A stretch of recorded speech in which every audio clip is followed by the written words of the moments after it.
आज इस वीडियो में हम लोग डिस्कस करेंगे relation between LCM and HCF. इससे पहली वाली वीडियो में हम लोगों ने एलसीएम और एचसीएफ को बहुत अच्छे से पढ़ लिया है, उनसे रिलेटेड कुछ क्वेश्चंस को लगा लिया था। आज इनके रिलेशन के बारे में हम इस वीडियो में पढ़ेंगे।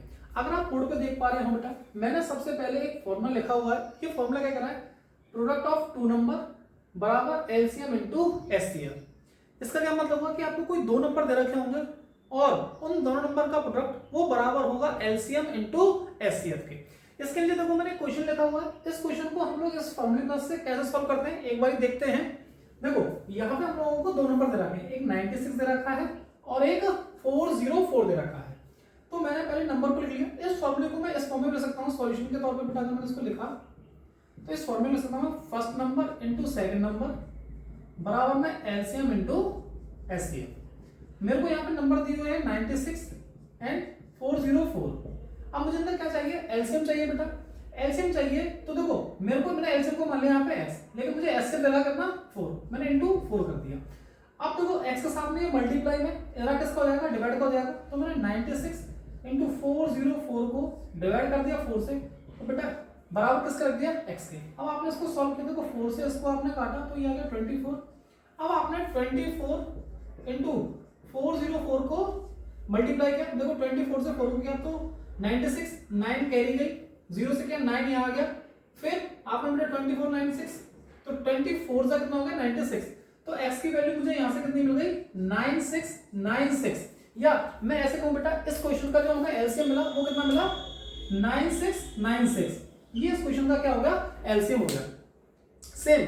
अब मैं आपको बेटा एक बात बताता हूँ। यहाँ पे मैंने एक नोट पॉइंट में एक बात लिखी है। ये बात क्या कह रही है कि अगर हम लोग इस फॉर्मूले को देखते हैं तो जो ये फॉर्मूला है बेटा, ये फॉर्मूला सिर्फ दो ही नंबर के लिए वैलिड है। कि क्या मतलब इस बात का कि अगर आप दो नंबर का मल्टीप्लिकेशन करें और उनका एलसीएम एचसीएफ का मल्टीप्लिकेशन करें तब तो ये बात ट्रू है। लेकिन अगर आपने दो से ज्यादा नंबर बढ़ा दिए और उनका एलसीएम और एचसीएफ निकाल के तब आप इस चीज को करने जाएंगे तो बेटा वहां पे ये बात ट्रू नहीं रहेगी। यही मैंने इस पॉइंट पे लिखा हुआ है कि देखो the product of two positive integer is equal to the product of their HCF and LCM.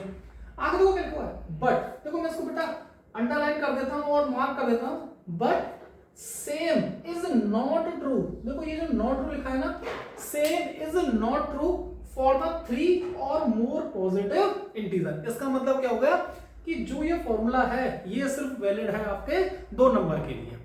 साथ ही साथ देखो यहाँ पे कंसेप्ट लिखा हुआ है। ये कंसेप्ट क्या कह रहा है बेटा कि हमारे पास कोई नंबर दे रखा है 6 की पावर n। वो हमसे पूछ रहा है कि भैया चेक करो क्या 6 की पावर n कभी एंड हो सकता है 0 के साथ for any natural number n। मतलब मैं n की कोई भी वैल्यू यहां पे रख लूं और मुझे क्या इसकी जो लास्ट डिजिट है वो 0 मिल सकती है क्या? चलो हम बेटा एक बार चेक करते हैं क्या इसका आंसर निकल के आता है। देखो सबसे पहले हम लोगों को इस क्वेश्चन करने से पहले एक दो चीज का ध्यान रखना है कि अगर हमें 0 को लास्ट डिजिट के तौर पे चाहिए तो आप लोगों के जो क्वेश्चन दे रखा है उस क्वेश्चन में जो फैक्टर है बेटा वो फैक्टर 2 और 5 इनका होना कंपलसरी है। 2 और 5 में से अगर कोई भी एक टर्म या तो 2 या 5 दोनों का होना बहुत जरूरी है, तभी आपको क्या मिलेगा? 0 मिलेगा। अदरवाइज सिर्फ 2 है या सिर्फ 5 है तो आपको 0 नहीं मिलेगा। मैंने 6 के फैक्टर किए बेटा, 6 की पावर है, इसके मैंने अगर फैक्टर किए तो ये हो जाएगा 2 इंटू 3 की पावर n। ये हो गया। देखो यहाँ पे मुझे 2 तो दिखाई दे रहा है लेकिन बेटा क्या दिखाई दे रहा है? 5 इसके फैक्टर के तौर पे यहाँ पे प्रेजेंट नहीं है। इसीलिए अगर मैं n की कोई सी वैल्यू n बराबर 1 रखा तो मुझे यहाँ से मिलेगा 6 की पावर 1, 2 इंटू 3 की पावर 1। इसको सॉल्व करना तो 6 ही आ जाएगा। मैंने n बराबर 2 रखा, ये हो जाएगा 6 की पावर 2। इसको लिख सकता हूँ 2 इंटू 3 की पावर 2। यहाँ से अगर मैं इसको सॉल्व भी किया तो ये कितना आएगा? 36 आएगा। तो मैं देखो यहाँ पे n की कितनी भी वैल्यू रखता चले जाऊं मुझे कभी भी 0 नहीं मिलेगा। क्यों नहीं मिलेगा? क्योंकि इसके फैक्टर में मुझे 2 तो मिल रहा है लेकिन क्या नहीं मिल रहा है? 5 इसके फैक्टर के तौर पे नहीं मिल रहा है। तो ये चीज याद रखनी है कि अगर हमें किसी भी नंबर की यूनिट डिजिट 0 चाहिए या लास्ट डिजिट 0 चाहिए तो उसके फैक्टर में 2 और 5 दोनों का होना कंपलसरी है। मैं एक एग्जांपल आपको लेकर बताता हूँ। जैसे मान के चलो मैंने एक एग्जांपल लिया 20 और मैंने 20 के बेटा फैक्टर किए। तो देखो अगर मैं 20 के फैक्टर करता हूं तो ध्यान से देखना आप लोग, मैं इसको ऐसे ले सकता हूं 4 इंटू 5। मैं 4 को फर्दर ब्रेक कर सकता हूं 2 इंटू 2 इंटू 5। आप यहाँ पे देख रहे होंगे देखो यहाँ पे जीरो है तो इसके फैक्टर में देखो 2 भी आ रहा है और क्या आ रहा है 5 भी आ रहा है। तो मैं आपको इस कंसेप्ट की मदद से यही सिखा रहा था। और देखो इसका क्वेश्चन बोर्ड में इस बार भी पूछा गया है और आगे भी इसके पूछे जाने की संभावना बहुत ज्यादा है।